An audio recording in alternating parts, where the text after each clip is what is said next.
মাটি সুফলা নদী সুজলা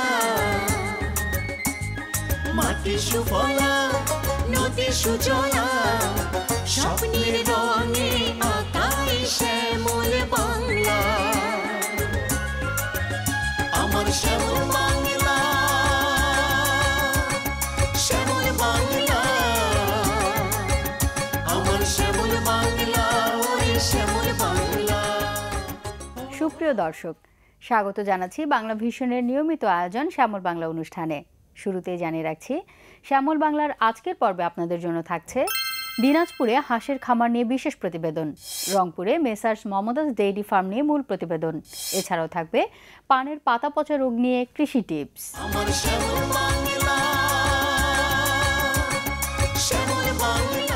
হাঁস পালন একটি লাভজনক ব্যবসা। বর্তমানে অনেকেই হাঁস পালনকে পেশা হিসেবে বেছে নিচ্ছে। হাঁস পালন করে যে ডিম এবং মাংস পাওয়া যাচ্ছে, তাতে আমিষের ঘাটতি কিছুটা হলেও পূরণ করা যাচ্ছে। দেশের অনেক স্থানেই ব্যক্তি উদ্যোগে ছোট বড় অনেক হাঁসের খামার গড়ে উঠতে দেখা যাচ্ছে। আর এমনই একটি খামার গড়ে উঠেছে দিনাজপুরে। দর্শক, আজকের পর্বের বিশেষ প্রতিবেদনটি সাজানো হয়েছে দিনাজপুরের এই হাঁসের খামার নিয়ে। তো চলুন বিশেষ প্রতিবেদনটি দেখে আসা যাক। হাঁস গৃহপালিত পশু পাখিদের মধ্যে অন্যতম। নদী প্রধান বাংলাদেশের গ্রামগঞ্জে রয়েছে অসংখ্য নদী নালা, খালবিল, পুকুর, ডোবা ও বন্যা প্লাবিত নিচু ধানক্ষেত। আর এই কারণে অল্প পুঁজি এবং সাধারণ ব্যবস্থাপনা প্রদানের মাধ্যমে এদেশের গ্রামীণ পর্যায়ে হাঁস পালন ক্রমেই জনপ্রিয় হয়ে উঠেছে। হাঁসকে সাধারণত আমিষ ও প্রোটিনের অন্যতম উৎস হিসেবে বিবেচনা করা হয়, কেননা হাঁস থেকে ডিমের পাশাপাশি সুস্বাদু ও উৎকৃষ্ট মানের মাংস পাওয়া যায়। আর এই সম্ভাবনাকে কাজে লাগিয়ে এদেশের গ্রাম বাংলার মানুষ ক্ষুদ্র ও বৃহৎ পরিসরে হাঁস পালন করে তাদের জীবিকা নির্বাহ করে থাকে। হাঁস সাধারণত ডোবানালা ও নিচু জলাশয়ের পোকামাকড়, ঝিনুক, শামুক, ছোট মাছ ইত্যাদি উৎস থেকে খাদ্যের চাহিদা মিটিয়ে থাকে। আর তাই হাঁসের জন্য তৈরি খাদ্যের তেমন প্রয়োজন হয় না। তাছাড়া অন্যান্য গৃহপালিত পশু পাখিদের চেয়ে এদের রোগ প্রতিরোধ ক্ষমতা বেশি হওয়ায় এদের মৃত্যুহারও কম। হাঁসের এরূপ গুরুত্বের কথা বিবেচনা করে বাংলাদেশের অনেক অঞ্চলের মানুষ বর্তমানে হাঁস পালনে আগ্রহী হয়ে উঠেছে এবং সেখান থেকে তাদের ভাগ্যের পরিবর্তন শুরু হয়েছে। আর এমনই একজন ব্যক্তি হলেন দিনাজপুর জেলার সদর উপজেলার ভবাইনগর সরকারপাড়া গ্রামের আলহাজ মোহাম্মদ বাদশা মিয়া। বাদশা মিয়া পেশায় একজন ব্যবসায়ী। তার বাড়িতে পর্যাপ্ত জায়গা এবং পুকুর থাকার কারণে তিনি 2013 সালে 3 একর জায়গার উপর একটি হাঁসের খামার নির্মাণ করেন এবং 500 হাঁস নিয়ে লালন পালন শুরু করেন। আমি আগে ধান চাল এবং অন্যান্য ব্যবসার মধ্যে জড়িত ছিলাম। তারপর আমি এই প্রাণী সম্পদ স্যারদের মাধ্যমে 4 থেকে 500 হাঁসের বাচ্চা নিয়ে এসে আমি এই প্রজেক্ট শুরু করার পরে ধীরে ধীরে এগুলাকে বড় করি। বড় করার পর এগুলা ডিম দেয়, ডিম বিক্রি করি। 4 বছর এইভাবেই চলতে আসি। তারপর স্যারদের সঙ্গে যোগাযোগ করলাম। স্যাররা আমাকে পরামর্শ দিল হ্যাচারি করার। আমি একটা ছোট্ট হ্যাচারি করলাম। হ্যাচারি করার পরে এটা দিয়েই বাচ্চা গ্রামে গঞ্জে আশেপাশে যে সমস্ত লোকজন আছে এদেরকে হাঁসের বাচ্চা সাপ্লাই দেই। এরা আবার বড় করে সেগুলা কেউ আবার খামার তৈরি করে। এইভাবেই আমার প্রজেক্ট শুরু হয়। হাঁস সাধারণত 5 থেকে 6 মাস বয়সে ডিম দেয়া শুরু করে। উন্নত জাতের হাঁস বছরে প্রায় 250 থেকে 300টি ডিম দিয়ে থাকে। লাভের পরিমাণ বাড়তে থাকলে তিনি হাঁসের পরিমাণ বাড়াতে থাকেন। বর্তমানে এই খামারে জিংডিং, বেইজিং, ইন্ডিয়ান রানার, খাকি, ক্যাম্পবেল এই 4 জাতের মোট 800 হাঁস রয়েছে।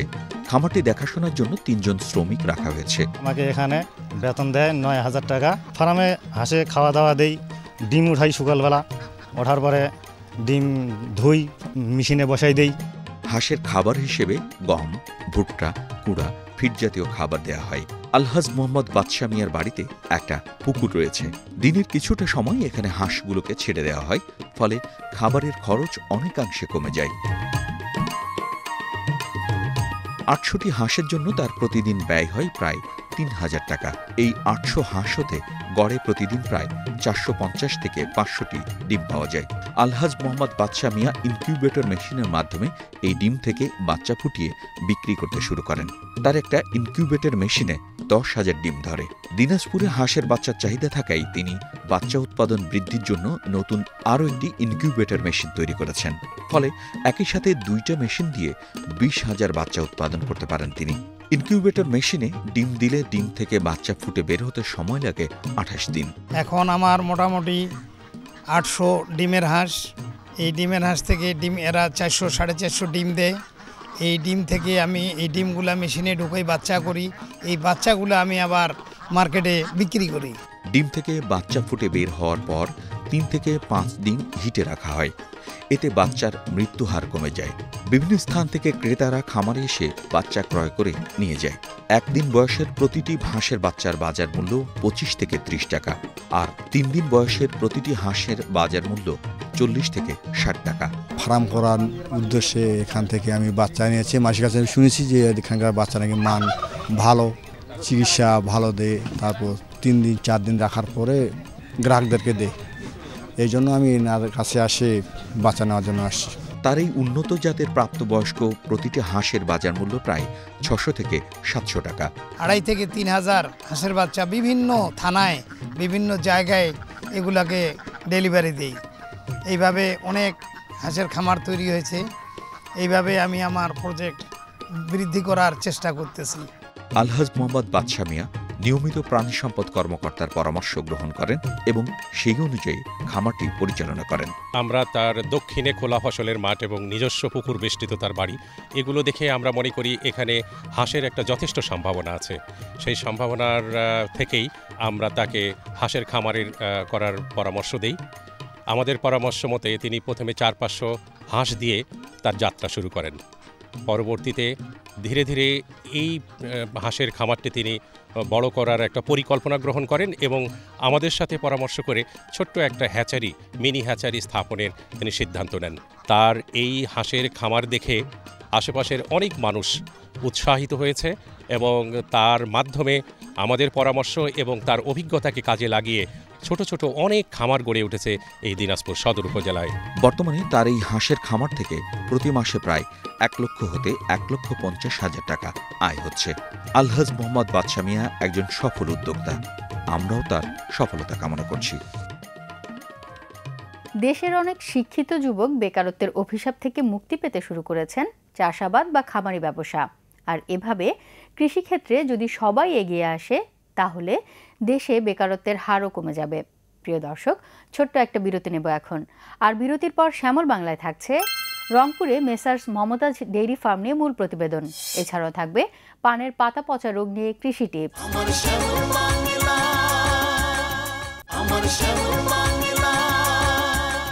বিরতির পর সবাইকে স্বাগত শ্যামল বাংলায়। প্রিয় দর্শক, এখন আপনাদের জন্য থাকছে রংপুরে মেসার্স মমতাজ ডেইরি ফার্ম নিয়ে মূল প্রতিবেদন।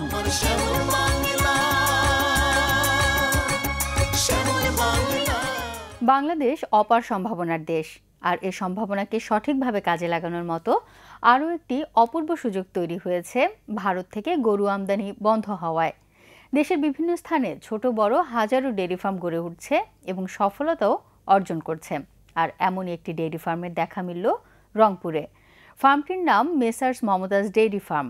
দর্শক, আজকের মূল প্রতিবেদনটি সাজানো হয়েছে রংপুরের এই মমতাজ ডেইরি ফার্ম নিয়ে। তো চলুন তাদের কার্যক্রম দেখে আসা যাক। বহুকাল আগে থেকেই আমাদের দেশে গৃহপালিত প্রাণীর মধ্যে গাভী বিরাট একটা অংশ জুড়ে রয়েছে। গাভী পালনের সুবিধা হলো এখান থেকে সহজেই পরিবারের জন্য প্রয়োজনীয় দুগ্ধজাত সামগ্রী সংগ্রহ করা হয়। তাছাড়া অনেকেই এই দুগ্ধজাত সামগ্রী বিক্রয় করে প্রাপ্ত অর্থ দ্বারা জীবিকা নির্বাহের একটি বড় অংশ পূরণ করত। কিন্তু পরবর্তীতে যখন মানুষ বুঝতে পারল এই গৃহপালিত পশু যদি বৃহৎ আকারে খামার প্রতিষ্ঠা করে পালন করা যায় তাহলে এখান থেকে অর্থ উপার্জনের যথেষ্ট সুযোগ রয়েছে, তখন থেকেই মানুষ বাণিজ্যিকভাবে গাভীর খামার প্রতিষ্ঠার পরিকল্পনা শুরু করেছে। আর বর্তমান সময়ে এই ধরনের খামার প্রতিষ্ঠা করে অনেক বেকার যুবক স্বাবলম্বী হচ্ছেন। আবার অনেকে অন্যান্য ব্যবসার পাশাপাশি বাড়তি আয়ের আশায় এ ধরনের খামার প্রতিষ্ঠা করছেন। আর এমনই একজন ব্যক্তির দেখা মিলল রংপুর জেলার বদরগঞ্জ উপজেলায়, যার নাম মোহাম্মদ মতিউল ইসলাম। পেশায় একজন ব্যবসায়ী। তিনি 2009 সালে একটি গাভী ক্রয় করেন পারিবারিক দুধের চাহিদা পূরণের জন্য। এই গাভী হতে যে দুধ পাওয়া যেত তা নিজের পরিবারের চাহিদা মিটিয়েও তিনি বিক্রি করতেন। গাভী পালন লাভজনক হওয়ায় 2011 সালে ডেইরি ফার্মের মাধ্যমে বাণিজ্যিকভাবে গাভী পালন শুরু করেন তিনি। 50 শতক জায়গার উপর এই মমতাজ ডেইরি ফার্মটি নির্মাণ করা হয়। লেখাপড়া শেষ করে ছোটোখাটো ব্যবসা করি। এর পরবর্তীতে যে শুধু একটা ব্যবসা দিয়ে ঠিকভাবে চলা যায় না, যার কারণে আমি একটা খামার করার চিন্তা ভাবনা করি। যেহেতু আমি গরুর উপরে ছোট থেকেই দুর্বল, আমি গ্রামের ছেলে, গ্রামে মানুষ হয়েছি, যার কারণে আমি 2009 সালে একটি গরু কিনি। ওই গরুটা থেকে আমি 10-12 কেজি করে দুধ পাই। পাওয়ার পর দেখি যে না, এটা একটা লাভজনক অবস্থানে হয়তো যাইতে পারবো। এই চিন্তা ভাবনা করে আবার আমি বেশ কিছু গরু কিনি, 1টা 2টা 3টা এরকম করে গরু কিনতে কিনতে আজকে আমার খামারে এই কয়েক বছরের মধ্যে 96টি গরু। বর্তমানে এই ডেইরি ফার্মের 32টি গাভী হতে গড়ে প্রতিদিন প্রায় 250 লিটার দুধ পাওয়া যাচ্ছে। গরুর ব্যাপারে যা সুবিধা অসুবিধা সমস্ত কিছু আমাকেই তদারকি করা লাগে। তারপর প্রাণী সম্পদের ডাক্তার সাহেবেরাও আমার সাথে চিকিৎসার জন্য সবসময় ইনশাল্লাহ ওনাদেরকে পাই। ডেইরি ফার্মের গাভীর জন্য মোহাম্মদ মতিউল ইসলাম 6 একর জায়গায় নেপিয়ার জাতের ঘাস চাষ করেছেন।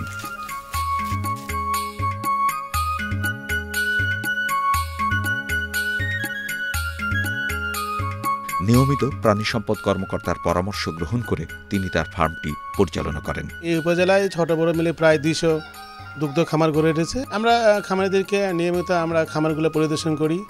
তাদেরকে আমরা কৃত্রিম প্রজনন, জাত উন্নয়নের জন্য আমরা কৃত্রিম প্রজনন দিচ্ছি, তাদেরকে নিয়মিত টিকা দিচ্ছি, চিকিৎসা দিচ্ছি, পরামর্শ দেওয়া হচ্ছে এবং আমরা মাঝে মাঝে উঠান বৈঠকের মাধ্যমে তাদেরকে আমরা পরামর্শগুলো দিয়ে থাকি। যেহেতু আমার এই খামারটাকে উদ্দেশ্য করে দেখে আরও উদ্ভূত হয়ে আরও 2-1টি খামার এখানে তৈরি হয়েছে। যেহেতু এখানে অনেক গরু, সেহেতু আমাদের লাইফ স্টক অফিসারের প্রয়োজন। আমাদের শ্যামপুরে একজন যদি লাইফ স্টক অফিসার থাকে তাহলে আমরা দ্রুত তাকে পাবো। যেহেতু আমাদের অফিসটি বদরগঞ্জ থেকে আসতে অনেক সময়ের প্রয়োজন আছে। অনেক সময় দেখা গেল যে ওনারা অন্য সাইডে গেলে পেশায় আসতে দেরি হয়, যার কারণে আমাদের শ্যামপুরে যদি একজন লাইফ স্টক অফিসার দেওয়া হয় তাহলে আমরা উপকৃত হব। দিনের কিছুটা সময় এই গাভীগুলোকে তার নিজস্ব বাগানে ছেড়ে দেওয়া হয়। এতে খাবার খরচ কিছুটা হলেও কমে যায়। মমতাজ ডেইরি ফার্মে 16 জন বেকার লোকের কর্মসংস্থান হয়েছে, যারা নিরলসভাবে কাজ করে যাচ্ছে। আগে কৃষি কাজ করতাম, এখনও বর্গা দিন জমি নিয়ে চাষ করি। এখানে মনে করো হাজিরা 200 টাকা দেয়, একবেলা খোয়ায় আর হাফ লিটার করে দুধ দেয়। আরও ইত্যাবার মনে করো বোনাস হিসেবে কাপড় চোপড় আমার বাড়ি ওয়াইফে আমার কিছু দেয়। এই দিয়ে মোটামুটি সংসার আমার একটু ভালোই চলে। এই ডেইরি ফার্ম হতে মোহাম্মদ মতিউল ইসলাম অন্যান্য খরচ বাদে প্রতি মাসে প্রায় 1,50,000 টাকা আয় করছেন। ডেইরি ফার্মের গোবর দিয়ে তিনি একটি বায়ো প্ল্যান্ট নির্মাণ করেছেন। এই বায়ো প্ল্যান্ট থেকে গ্যাস উৎপাদন করে নিজে ব্যবহার করেও গ্রামের প্রায় 20টি বাড়িতে সাপ্লাই দিচ্ছেন। এতে নিজে যেমন লাভবান হচ্ছেন, তেমনি গ্রামের মানুষও তার এই বায়ো প্ল্যান্টের গ্যাস ব্যবহার করে উপকৃত হচ্ছেন। এই গ্যাস ব্যবহার করার কারণে ফলে আর কি প্রায় 50% সাশ্রয় হচ্ছে টাকা। 50% সাশ্রয় হচ্ছে, মাসে 700 টাকা দেওয়া লাগতেছে। তাতে ঝামেলার কোনো কারবার নাই, কালিরও কোনো নাই, বাসন কোসনও কোনো কালি হয় না, পরিষ্কারের জন্য সুবিধা হয় আর কি। অল্প সময়ের মধ্যে পাকও হচ্ছে, এদিক দিয়ে অনেকটা সাশ্রয় আর কি। এই বায়ো প্ল্যান্টের গ্যাস হতে প্রতি মাসে প্রতি বাড়ি থেকে 700 টাকা করে আয় করছেন মোহাম্মদ মতিউল ইসলাম। গরুর যে গোবরটা আসে, এই গোবর থেকে আমি একটা বায়োগ্যাস প্ল্যান্ট করেছি। আমি আমার এই গ্রামে প্রায় 20টি বাড়িতে গ্যাসের সংযোগ দিয়েছি এবং প্রতিটা বাড়ি থেকে আমি 700 টাকা করে প্রতি মাসে একটা আয় পাই। এছাড়াও এই গোবর দিয়ে তিনি জৈব সার তৈরি করে নিজের জমিতে ব্যবহারের পাশাপাশি বিক্রিও করছেন। ফলে তিনি একই সাথে আরও অধিক লাভবান হচ্ছেন। তিনি একজন সফল উদ্যোক্তা হিসেবে পরিচিতি লাভ করতে শুরু করেছেন। আমরাও তার সফলতা কামনা করছি। বাংলাদেশে এখন সফল ডেইরি ফার্মের সংখ্যা অনেক। দিন দিন এর চাহিদা ও বাজার বাড়ছে। আমরা যদি সকলেই এগিয়ে আসি তাহলে একদিকে যেমন এই খাত থেকে আদর্শ খাবার হিসেবে দুধ, আমিষের চাহিদা মেটাতে মাংস এবং জ্বালানি হিসেবে গোবর ও জৈব সার পাওয়া যাবে, তেমনি হাজারো বেকারের কর্মসংস্থানেরও সুযোগ সৃষ্টি হবে। প্রিয় দর্শক, এখন আপনাদের জন্য থাকছে পানের পাতা পচা রোগ নিয়ে কৃষি টিপস।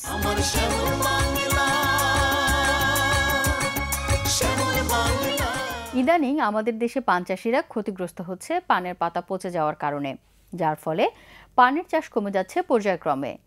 পানের বরজে গেলেই দেখা যায় পানের পাতা পচন বা লিফ স্পট রোগ এবং ফুট রট রোগ, যা পান চাষের ক্ষেত্রে একটি বিরাট হুমকি। এ থেকে পরিত্রাণের উপায় নিয়ে টিপস দিয়েছেন বাংলাদেশ কৃষি বিশ্ববিদ্যালয়ের উদ্ভিদ রোগতত্ত্ব বিভাগের অধ্যাপক ডক্টর মোহাম্মদ বাহাদুর মিয়া। প্রিয় কৃষক, চলুন তার কৃষি টিপসটি দেখে আসি। পান একটি অর্থকরী ফসল, সারা বাংলাদেশেই পান উৎপাদিত হয় এবং আমাদের দেশের বেশিরভাগ বয়োবৃদ্ধ যারা আছে তারা পানকে অত্যন্ত সুস্বাদু একটি খাদ্য হিসেবেই মনে করে, খাওয়ার পরে অনেকটা এন্টারটেইনমেন্ট হিসেবে বিবেচনা করে থাকে। পানের দুটি সমস্যা আমাদের দেশে সবসময় দেখা যায়। একটি হচ্ছে গোড়া পচা রোগ, এটা ছত্রাকজনিত রোগ, আরেকটি হচ্ছে পাতা পচা রোগ। তো আমি প্রথমে গোড়া পচা রোগ সম্পর্কে আপনাদের ধারণা দেব। সেটি হচ্ছে এটা ছত্রাকজনিত রোগ, একটু মাটি সেচে থাকলে এই রোগটি হয় এবং গোড়া আস্তে আস্তে পচে উপরের দিকে কাণ্ডও পচে যায়। এর কারণ হচ্ছে একটি ফাইটোপথরা বলে একটি ছত্রাক। এটি দমন করার জন্য প্রাথমিক চিকিৎসা হচ্ছে এখানে আমরা সে যে ট্রাইকোডার্মা আমরা যেটা বলেছি সেটার থেকে যে উদ্ভাবিত বায়োপেস্টিসাইড প্রতি গাছের গোড়ায় 5 গ্রাম করে দিলেই 1 সপ্তাহের মধ্যে আপনি দেখবেন যে এটা প্রায় মরে যাচ্ছিল, সে গাছ কিন্তু আবার বেঁচে যাবে। পাতা পচা যে রোগ সেটাও কিন্তু একটা ছত্রাকজনিত রোগ, ফস্কা রোগ বলে থাকি বাংলায়, আর ইংরেজিতে বলি অ্যানথ্রাকনোজ। এবং যে ফাঙ্গাস সেটার নাম হলো কোলিটোটিকাম। এটা দমন করার জন্য আসলে যেটুকু দরকার সেটি হলো পানের চারা যদি আমরা সুস্থ রাখতে পারি তাহলে কিন্তু এই রোগটা হবে না। আরেকটি হলো দস্তার নাম আমরা জানি, দস্তা বাজারে পাওয়া যায়, যে অন্যান্য সারের সাথে আমরা যদি দস্তার পরিমাণ একটু বাড়িয়ে দিই তাহলে কিন্তু এই রোগটি ব্যাপকতা আমরা কমিয়ে দিতে পারি। আর যদি রোগ হয়ে যায় তাহলে আমরা ট্রাইকোডার্মা এখানে স্প্রে করতে পারি। 100 গ্রাম ট্রাইকোডার্মা 10 লিটার পানিতে মিক্স করে আমরা এটা স্প্রে করলে এই রোগ থেকে আমরা রেহাই পেতে পারবো। তো আমাদের দেশে এখনও ট্রাইকোডার্মা ব্যবসায়িক দিক দিয়ে এখনও চালু হয় নাই ব্যবসায়িক ভিত্তিতে। আশা করি খুব তাড়াতাড়ি এটা চালু হয়ে যাবে। ইতিমধ্যে যদি এই ধরনের কোনো রোগ হয়ে থাকে তাহলে আমরা আপাতত রাসায়নিক পদ্ধতিতে এটা দমন করতে হবে। সেটি হচ্ছে যে বেবিস্টিন নামে একটি ঔষধ বাজারে পাওয়া যায়, সেটা 20 গ্রাম ঔষধ 10 লিটার পানিতে মিশিয়ে স্প্রে করতে হবে। তবে মনে রাখতে হবে যে পান যখন খাওয়ার জন্য আমরা সংগ্রহ করব তার অন্তত 1 মাস আগে এই ওষুধ দেওয়া যেতে পারে, কিন্তু এর 1 মাসের মধ্যে কোনো ওষুধ দেওয়া যাবে না। এবং এর সাথে আরও একটু পরামর্শ যে ট্রাইকোডার্মা এটা আমাদের এই plant disease clinic IPM lab Bangladesh কৃষি বিশ্ববিদ্যালয়ে পাওয়া যাচ্ছে, এটা আপনারা সংগ্রহ করতে পারেন। আর এই ট্রাইকোডার্মা আপনি যে কোনো সময় স্প্রে করতে পারবেন, এতে কোনো অসুবিধা থাকার কথা নয়। প্রিয় কৃষক, আপনার পানের বরজে যদি ফুট রড কিংবা লিফ স্পট বা পাতায় পচন ধরা রোগের প্রাদুর্ভাব দেখা যায় তাহলে ডক্টর বাহাদুর মিয়ার পরামর্শ কাজে লাগাতে পারেন। আশা করি সুফল পাবেন। সুপ্রিয় কৃষক, আপনাদের কৃষি বিষয়ক যে কোনো সমস্যা, সম্ভাবনা, মতামত, পরামর্শ আমাদের কাছে লিখে জানাতে পারবেন আপনাদের ধান, পাট, আখ, মাছ, মুরগি, গরু, ছাগল সহ ফুল, ফল ও সবজির যাবতীয় রোগ ব্যাধির কথা পাবেন সচিত্র প্রতিবেদনে উত্তর। আমাদের কাছে লিখবার ঠিকানা শ্যামল বাংলা, বাংলা ভিশন নুট টাওয়ার, 110 বীর উত্তম CR Dutta road, Dhaka 1205। Phone করতে পারবেন 963203 থেকে 4 পর্যন্ত এই নাম্বারে। ইমেল করতে পারবেন shyamolbangla@banglavision.tv। SMS করতে পারবেন SB লিখে স্পেস দিয়ে পরামর্শ লিখে 116 নম্বরে। ফেসবুকের মাধ্যমে যোগাযোগের ঠিকানা www.facebook.com/shyamolbangla। খনার বচন আছে, ফল খেয়ে জল খায়, জম বলে আয় আয়, অর্থাৎ ফল খাওয়ার পরপরই পানি খেতে নেই, তাতে স্বাস্থ্যের ঝুঁকি বাড়ে। প্রিয় দর্শক, আমাদের হাতে আজ আর সময় নেই, দেখা হবে আগামী অনুষ্ঠানে। সে পর্যন্ত সবাই ভালো থাকুন, সুস্থ থাকুন, সবাইকে ধন্যবাদ। শ্যামল বাংলার আগামী পর্বে দেখবেন জয়পুরহাটে টার্কি পাখি পালন নিয়ে বিশেষ প্রতিবেদন, দিনাজপুরের শাহিন ডেইরি ফার্ম নিয়ে মূল প্রতিবেদন, এছাড়াও থাকবে বেগুনের রোগ নিয়ন্ত্রণে কৃষি টিপস।